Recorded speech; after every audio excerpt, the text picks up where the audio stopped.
కీర్తనలు 46వ అధ్యాయం 10లో చెప్పినట్టు నిశ్శబ్దముగా ఉండి నేనే దేవుడని తెలుసుకొనుడి. మీరు ప్రార్థనలో ఎప్పుడూ మాట్లాడతారా, లేక దేవునికి మాట్లాడే అవకాశం ఇస్తారా? ఇదిగో ఒక సవాలు.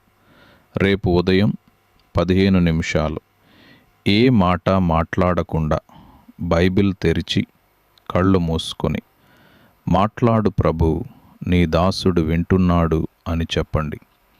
ఆయన మాట్లాడుతాడు. ఆయన హృదయంలో ఏదో ఒక మాట, ఒక ఆలోచన, ఒక దిశ వస్తుంది. అది ఆయన స్వరం. మూడవది విధేయత. దేవుని స్వరాన్ని విన్నాక విధేయత చూపకపోతే అది విన్నట్టు కాదు. యోహాను 10వ అధ్యాయం 27లో యేసు చెప్పినట్టు, అవి నన్ను వెంబడించును. వినడం మాత్రమే కాదు, వెంబడించడం. ఇదిగో ఒక ఉదాహరణ. మీరు ఒక